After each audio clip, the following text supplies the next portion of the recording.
Alright guys, there's something suspicious afoot. What if I told you that there might be a third Demon Hunter spec coming very soon? If not in the next patch, then maybe shortly after. Now before you dismiss the idea, I know a lot of you are going to be like, no, that's not possible. There's no way. They've neglected Demon Hunters for too long. Why would they stop now?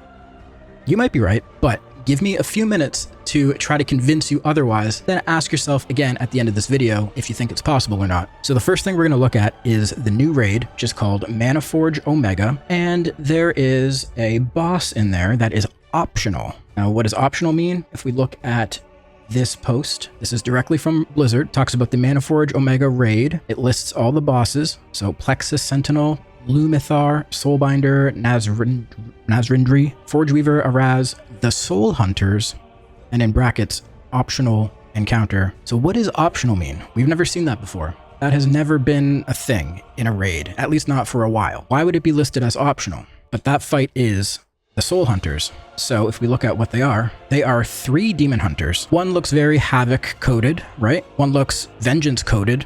And then the third one, I don't know. What is that one doing there? They could have just made 2 Havocs. They could have made 2 Vengeance, but they specifically made him different. So if we look at his abilities, actually, let's read the overview first for what his deal is. Adaris, now a demon hunter brimming with barely contained abyssal power, seeks to devour the void energy surrounding Manaforge Omega. His deadly allies, Alyssa Dark Sorrow and Valerian Bloodwrath, have joined Adaris in pursuit of larger prey. Together, they will destroy all who oppose them, leaving nothing but chaos in their wake. So if we look at some of Adaris' abilities, a lot of them are very void themed. He has abilities like Devourer's Ire, Consume, Void Step, Eradicate. Could these be potentially the abilities that this new spec would use? Maybe. Something I want to point out is before we had Augmentation Evoker revealed to us, there was a lot of data mining that happened before that. A lot of hints were dropped, a lot of little files in the code were either forgotten about and were placed there for people to find, or they were deliberately put there for people to find. So with that in mind, let's take a look at this. This is on wago.tools/files, and this is a list of all like file names in the code. These are spell effects specifically for Demon Hunter. We have things like the Hunt Impact, the Hunt Aura, Precast, Elysian Decree, the Hunt, and then at the very bottom, Demon Hunter Metamorphosis Void. Well, that's new.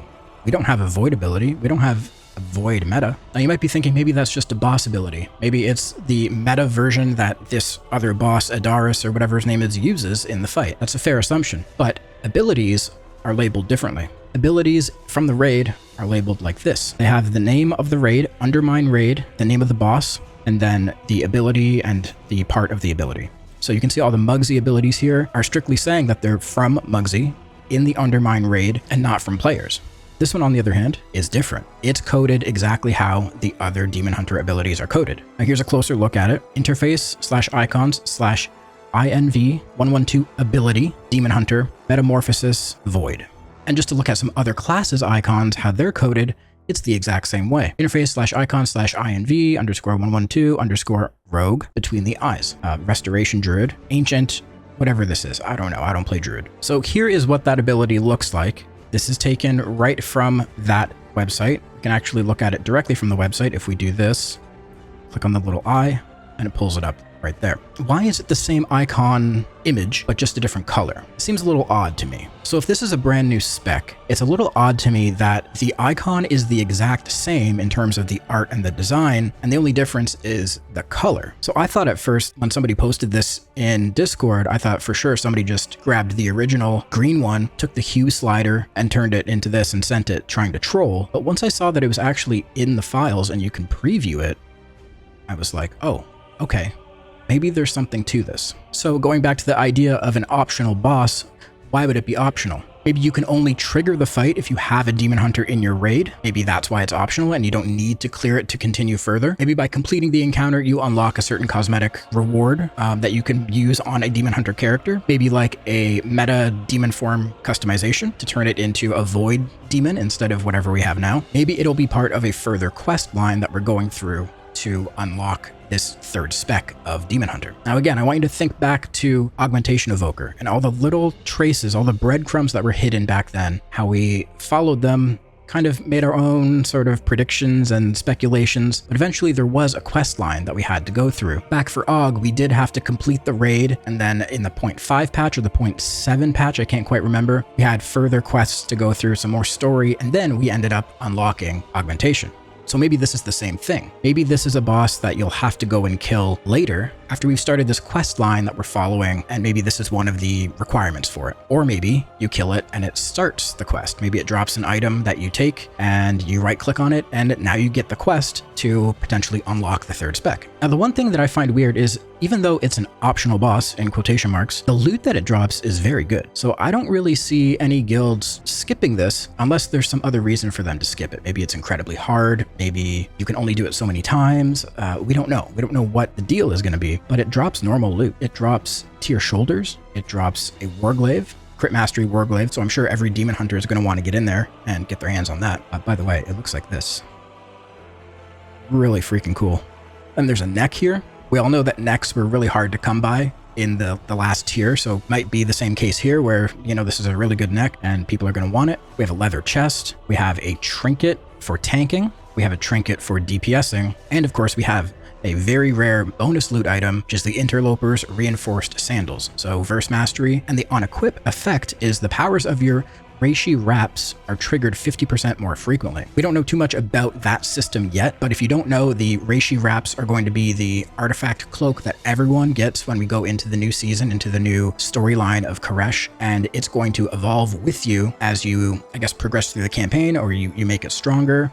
It's going to get more powerful, and the appearance of it is also going to change along that process. So I would imagine there's going to be some type of proc on it, maybe like a stat proc that happens randomly or something like that. And these boots would amplify that proc by 50%, which is actually pretty substantial. Now, if we switch this to all classes, we can see that this boss drops even more stuff. So there's a shield. So tanks are going to want to get in there. There's some cloth hands, there's plate wrists, there's a mail belt, and it looks like it drops Interloper's boots for every type of armor. So we're definitely going to be in here killing this as often as we can to get everyone in your raid these boots. That doesn't sound very optional to me. Normally with something like this, I would just chalk it up to being a crackpot theory. You know, people are always desperate to get something that they want in the game, so they come up with ways to make it seem like it's possible. But the fact that wowhead posted an article about this, it's called Optional Manaforge Omega Raid Encounter in patch 11.2. They talk about the optional raid encounter like we just did. They show the different demon hunters that you fight in the encounter. And then there's this little paragraph here. We don't have a concrete answer to this yet,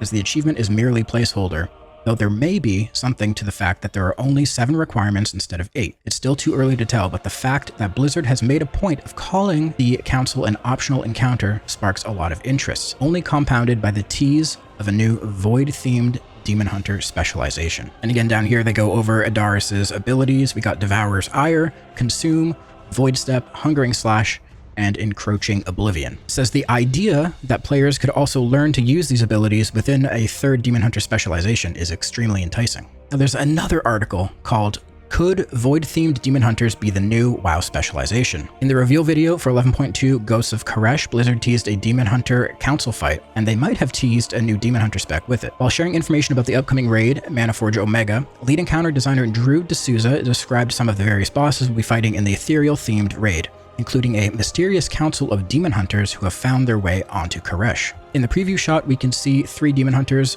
On the left, we have a classic Havoc-themed outfit with traditional warglaives and light armor.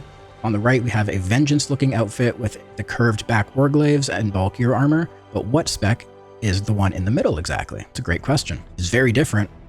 It's very different. It looks like sort of like a phase hunter, perhaps. Instead of the traditionally demonic attire that demon hunters sport, this one is instead wielding void-empowered glaives, and despite his demonic horns, a void ethereal-themed hood. This could simply be artistic liberties, but in a fight with 2 otherwise iconic-looking specialization-themed demon hunters, it seems conspicuous to include a 3rd with such a different theme. Demon hunters have historically lacked the typical 3 or more specializations that come with most classes in WoW, with Blizzard citing a lack of distinct gameplay and fantasy themes during their inception back in Legion. Blizzard had never added totally unique new specializations to the game, before Dragonflight that is, and we get a shot of Augmentation Evoker. With the release of Augmentation Evoker, the possibility of new specializations to existing classes has become a distinct possibility, especially in relation to the ongoing story of each expansion. Augmentation was themed after the ongoing story in patch 11.1, with its Black and Bronze Dragonflight abilities matching the fantasy from Aberys and Dawn of the Infinite, respectively. We even saw augmentation spells directly teased in the Sarkareth fight, where he wielded spells like their icon,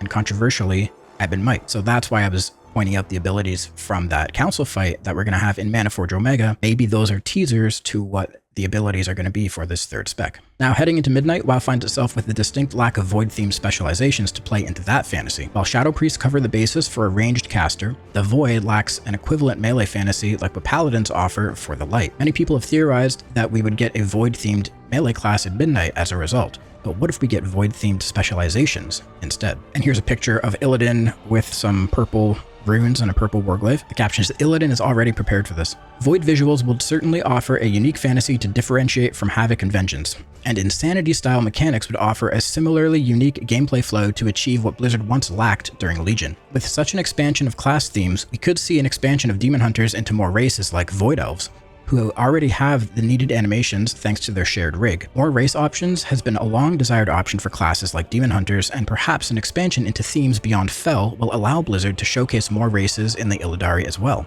That's super exciting. I like this idea because a lot of us have been locked into Night Elves. First reason being we only have two races available, Night Elves and Blood Elves, but also if you're a Mythic Plus player, you might be enticed to go Night Elf to take Shadow Meld. And in this new patch, there's going to be a potion that alchemists can make that give you Shadow Meld, so you don't always need to be a Night Elf to get that ability. With more races opening up, that could be a thing that a lot of Demon Hunters might be into.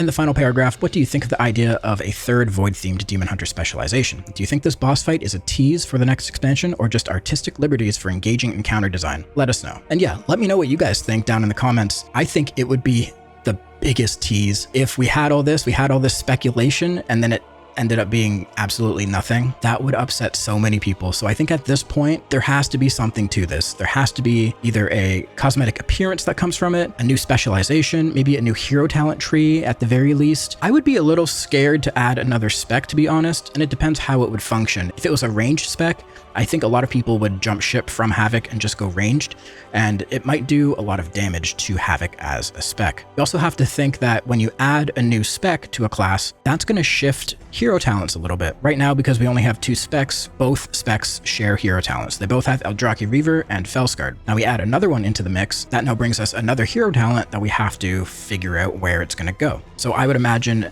Eldrazi Reaver would go strictly to Vengeance, and then maybe Havoc would have the option to share with this new third spec. But strictly from a design level, I think it would be super hard to come up with a whole new spec that also functions well enough to slot right into the already established hero talents. That seems like the worst headache ever. But anyways, let me know what you guys think down in the comments if you're excited about this, and if there is more to this as we find out more. If we find more breadcrumbs, I'll be sure to let you guys know. Thanks for watching, and I'll catch you next time.